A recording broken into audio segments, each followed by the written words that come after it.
ഇന്ന് തന്നെ ഡൗൺലോഡ് ചെയ്യൂ. കാണൂ നിങ്ങളുടെ ഫേവറേറ്റ് ഷോസ്. അവള് കാര്യങ്ങൾ ഇതുവരെ കൊണ്ട് എത്തിച്ചില്ലേ? അവൾ ഇങ്ങോട്ടൊന്ന് വരട്ടെ. അവളെ ഞാൻ അടിച്ചു പുറത്താക്കും. അവനെ ഉപേക്ഷിച്ച് വന്ന അവളെ ഇതിനകത്ത് പോലും കയറ്റരുത്. അതാ എന്റെ ആഗ്രഹം. മകളുടെ അഹങ്കാരം ഇതിനവളാ മുൻകൈയെടുത്തെ. ഋതിക അവള് തന്നെ മുൻകൈയെടുത്ത് വാശി പിടിച്ച് വഴക്കുണ്ടാക്കി നടത്തിയ കല്യാണം. ഇപ്പോഴോ അവക്ക് ആ ചെറുക്കനെ വേണ്ടാന്ന്. കല്യാണം കഴിഞ്ഞിട്ടേ 4 മാസം പോലും ആയിട്ടില്ല. അപ്പോഴേക്കും ഡിവോഴ്സ്. ഈ ടിഷ്യൂ പേപ്പറൊക്കെ ചുരുട്ടി കൂട്ടി വേസ്റ്റ് ബോക്സിൽ ഇടുന്നത് പോലെയാ ആ രാജുവിന് വേസ്റ്റ് ബോക്സിൽ ഇട്ടത്. ഇതിനൊക്കെ എന്താ മറുപടി പറയേണ്ടത് പ്രതാപ? അവളുണ്ടല്ലോ ആ ഋതിക, അവളാ പത്മയുടെ തനി പകർപ്പ. അതേ സ്വഭാവക്കാരി.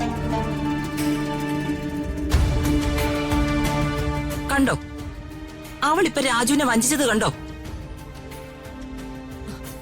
അവൻ വെറും ശുദ്ധനാ. ഇവളാ അവനെ ചതിക്കുന്നത്.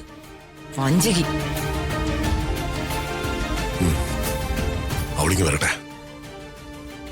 അവളെ ഞാനിന്ന് ശരിയാക്കുന്നുണ്ട്. ഇന്ന് തീരുമാനിക്കും രണ്ടിലൊന്നും.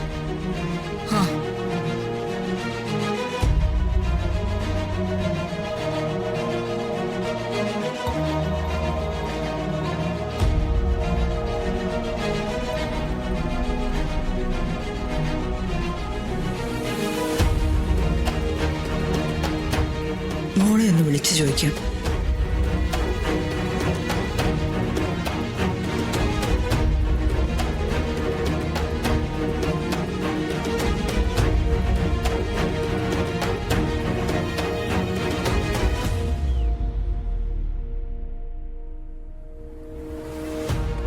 നീ ആരെയാടി ഫോൺ ചെയ്യുന്നേ? എനിക്ക് സൗകര്യമുള്ളവരെ. നിങ്ങളാരെ ചോദിക്കാൻ? നീ അവളെ വിളിക്കുവായിരുന്നല്ലേ? അങ്ങനെ നീ ഇപ്പൊ അവളെ വിളിക്കണ്ട. ഫോൺ തരാൻ.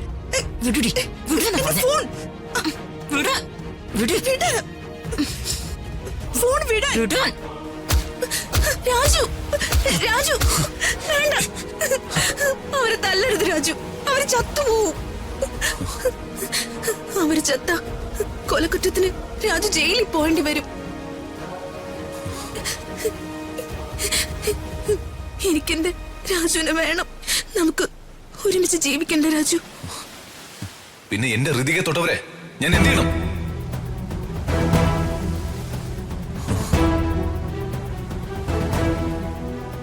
എന്റെ ഋതിമോളെ തൊട്ടവരെ ഞാൻ കൊല്ലാതെ വിടണോ?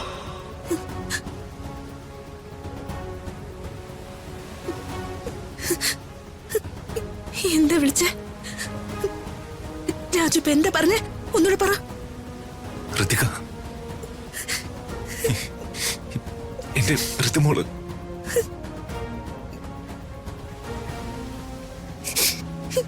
രാജു,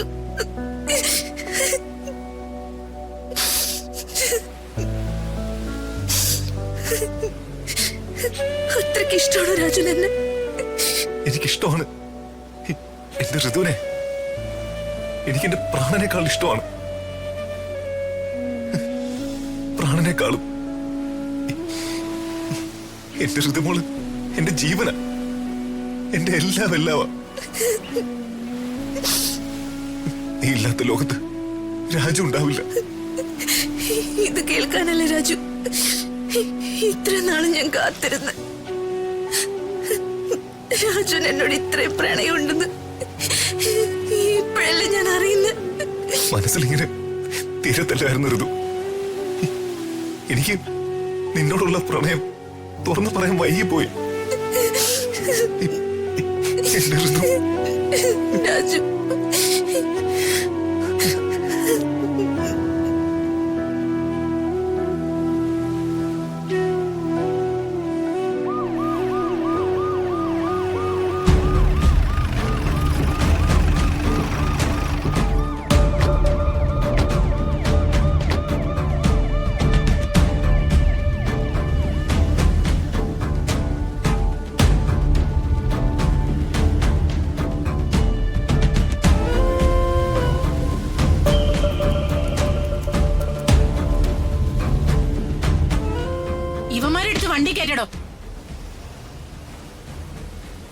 രാജു എന്തെങ്കിലും കുഴപ്പമുണ്ടോ?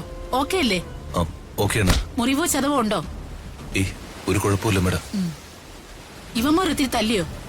ആ കുറെ കൊണ്ടു, ഒടുവില് കൊടുക്കുകയും ചെയ്തു. ഇവന്മാര് കൊണ്ട് ശീലമുള്ളവന്മാരാ, കൊട്ടേഷൻ ഗാങ് അല്ലേ?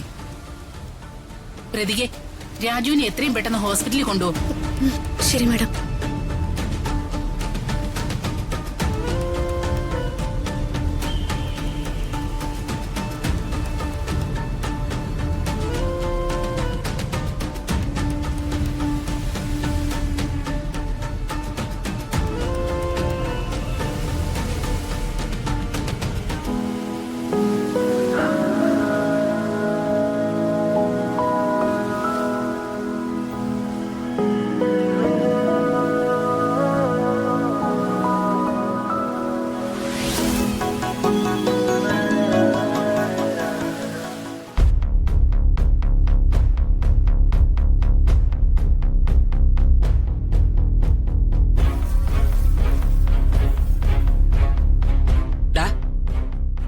എന്താടാ നിനക്കൊരു ടെൻഷൻ?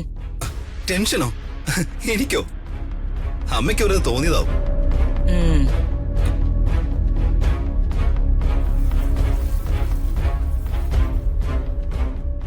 ദൈവമേ, അവന്റെ കഥ തീർത്ത് എല്ലാം എനിക്ക് അനുകൂലാക്കി തരണേ.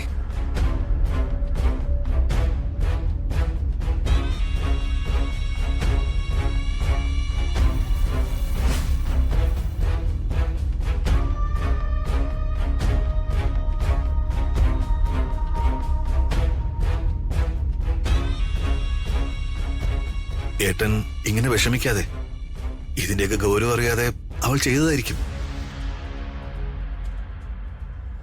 നമുക്ക് കുട്ടികളെ പറഞ്ഞ് മനസ്സിലാക്കാം.